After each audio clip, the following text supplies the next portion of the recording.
Hello, you're watching This Week, a weekly news review that brings you engaging stories on local, political and social affairs. I'm your host, Susanna Oktay. Mongolia's National Naadam Festival will go digital for the second time. Around 20,000 doctors and nurses signed a petition calling for their salaries to be doubled. Owners of restaurants and cafes protested the government's decision to extend a lockdown. For other news, stay tuned. This year, Mongolia's National Naadam Festival will go digital for the second time. During the 3 days of Naadam, the opening ceremony and 3 main games of the festival, horse racing, wrestling and archery, will be broadcast live without a public audience attending the events. Mongolia's National Naadam Festival, featuring traditional sports, is celebrated from July 10th to 12th every year. The National Stadium in Ulaanbaatar and Huitolanghotek, a valley just outside of the capital, are usually packed for the summer festival. But for a second year in a row, Mongolians will be watching the festival at home, on TV or online. The government has allocated a budget of 3 billion Mongolian tugruks, around $1 million, to produce this year's broadcast-only festival. Organizing teams and athletes will be tested for COVID-19 prior to the festival. Organizers will stay on site for 3 days. Of course, vaccination certificates will be verified. Food vendors are not allowed to operate. Officials and the public debated celebrating the festival this year. COVID-19 case numbers haven't been showing any signs of going down, and some people wanted the government to skip the festival and avoid the expenditures. However, the government has decided to organize a broadcast-only Naadam festival to recognize its cultural significance. Around 250 artists will take part in the opening ceremony, which will be filmed prior to the broadcast. Around 20,000 doctors and nurses signed a petition calling for their salaries to be doubled. Trade union representatives met with the Ministry of Health last week to discuss their demands. The trade union representatives have started submitting documentation to report the violation of their rights as workers. While COVID-19 cases are surging, the workload for doctors and nurses has reached a critical level. The trade union representatives complained that overtime pay for healthcare workers, funding for family medical practices, and vaccination have been delayed. They also asked the Ministry of Health to provide full-time pay to healthcare workers who contracted COVID-19 while on the job. Minister Ingbolt stated that their request for full-time pay for healthcare workers infected while working at hospitals and clinics will receive full-time pay while undergoing treatment and recovery. He said that the ministry will review the request for a salary increase. An increase would be standardized across the pay scale, and there would be no salary cap restrictions. Last week, owners of restaurants and cafes protested the government's decision to extend a lockdown measure banning dine-in options. State officials responded by reviewing their request to allow dining in. On June 26th, restaurants and cafes were allowed to be reopened for dining in after signing a liability agreement. Under the liability agreement, restaurants and cafes will be allowed to serve customers who can provide proof of vaccination. They will be allowed to serve at only 50% of their dining room capacity, and social distancing measures will be strictly enforced. The city government signed agreements with 2,510 eateries. Mayor Somyawatar noted that if the operations of these businesses go smoothly, the city will review restrictions for other industries as well. Together, let's strictly follow our agreement and rules. If all entities operate under these strict rules, the city is ready to support you in all possible ways. If things go smoothly without accelerating transmission, the city administration is considering allowing reopening for other sectors, including fitness centers, gyms, tourist camps, and resorts. If the terms of the liability agreement are violated, the businesses will be shut down and face penalties. Under the agreement, businesses can reopen by taking responsibility for minimizing the risk of transmission. You're watching us on MNB World, thank you. After surviving for a year and a half during on and off lockdowns, business owners and entities are now raising their voices, saying they can't take any more restrictions. The Grieve and Break movement held a protest at Supata Square. Small and medium-sized businesses have been suffering financially since the first lockdown was imposed in early 2020. The on and off lockdowns have presented challenges to the survival of small businesses, and many people have already lost profits, employment, and their businesses. Some say that lockdown measures have shown no results in curbing the rate of infection. Feeling frustrated, business owners are saying they have reached their limit. On Monday, a peaceful Grieve and Break demonstration was held at Supata Square. City residents, business owners, and healthcare workers stood in silent, orderly lines. I own a lounge. We also sell food. Our business has been disrupted since January 22nd, 2020. We resumed operations just a couple of times in between. We have a huge debt at the bank now. Our business went onto the graded blacklist. The government has stated that it will nullify the blacklist when businesses pay their debt before July 1st. But we are still prohibited from being open. So how can we get out of debt? There was plenty of time to restrain the rate of infection. But the presidential election and the public parades were organized during the COVID-19 surge. We are asking why can't we operate at 50% capacity? All of us have already had 2 doses of the vaccine. We are asking the government to review these unrealistic measures imposed on business owners.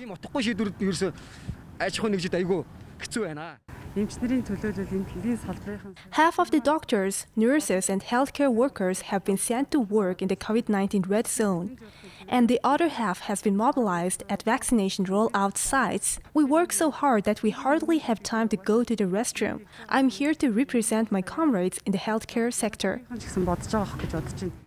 Signs reading "Can't stand anymore" were held during the protest. After a year and a half of struggle, businesses are making their voices heard. Normally, Mongolia's traditional Naadam Festival is celebrated in each of the 21 provinces. This year, however, some provinces have decided to skip the festival and use the budget for the worsening COVID-19 situation. It has been decided that from July 10th to 12th, the Mongolian Naadam Festival will be organized digitally in the capital city. The festival celebrations have been prohibited in the provinces until July 20th. Yesterday, some provinces including Orkhang, Urhanga and Darkhangol stated the budget planned for the national festival will be spent for the healthcare sector. We organize the Naadam Festival with 300 million Mongolian tourists every year. Last week, we diverted 100 million Mongolian tourists for the purchase of medical equipment. The administration of Orkhang province is coming to the decision to not celebrate the Naadam Festival this year. Urhanga province will celebrate its 90th anniversary without any public events. Instead, they have chosen to conduct the necessary healthcare activities. All the festival funds will be spent on COVID-19 prevention measures and treatment. Darkhangol province has made the decision not to celebrate any public holidays until September 1st.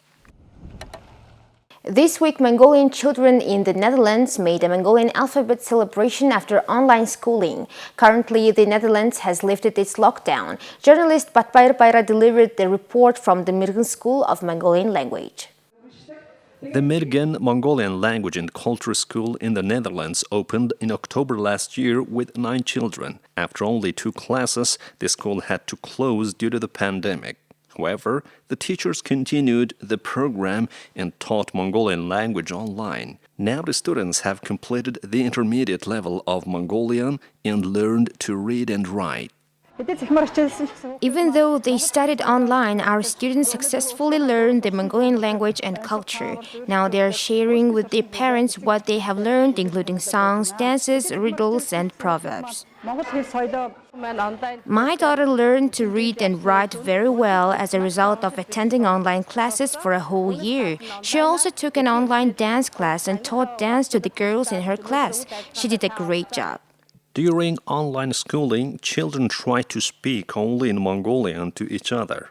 Parents were happy to see their children learning Mongolian customs, even though they are far away from their homeland. Artworks created by Mongolian artists have started featuring on the world's largest digital art marketplace.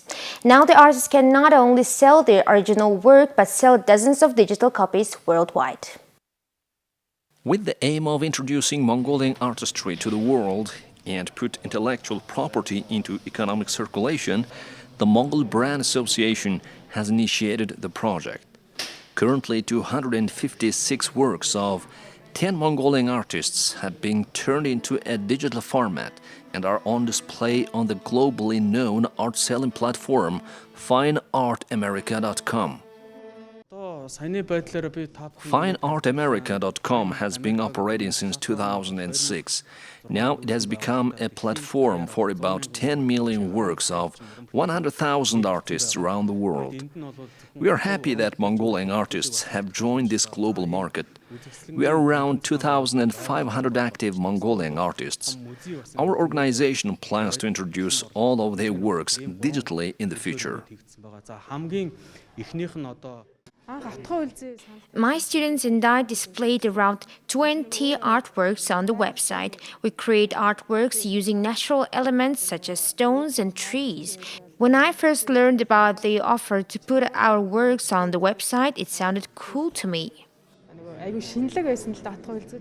Customers can order the artwork as a poster or printed out on wood or iron plates.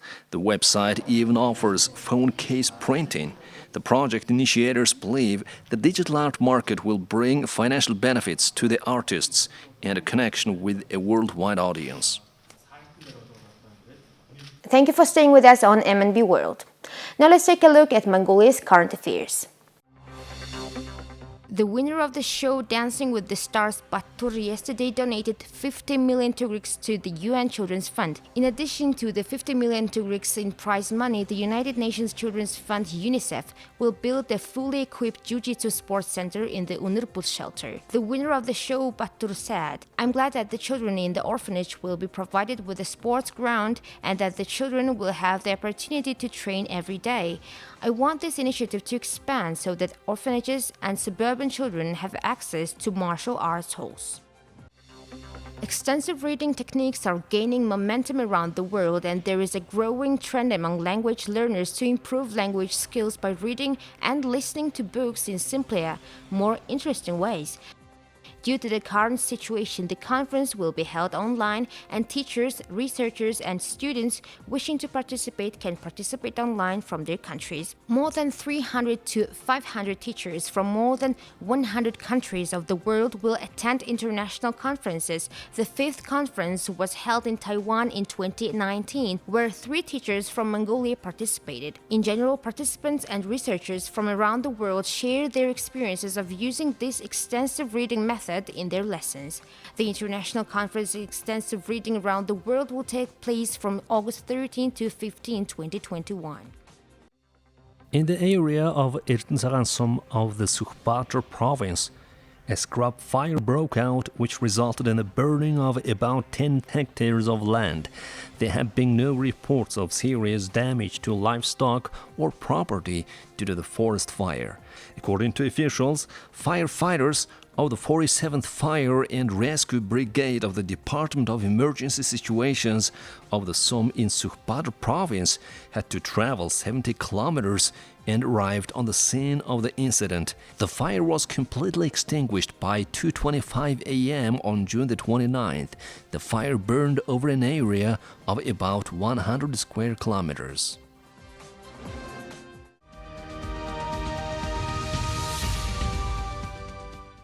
Now let's pay attention to our weekly Mongolian sports news.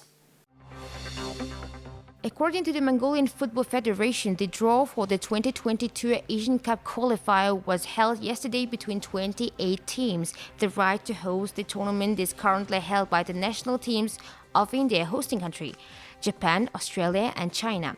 The women's national team of Mongolia is the same group as the national teams of the Republic of Korea and Uzbekistan in Group E of the preliminary round. Qualifiers for the ADB Asian Cup for women will take place on September 13th to 25th, 2021.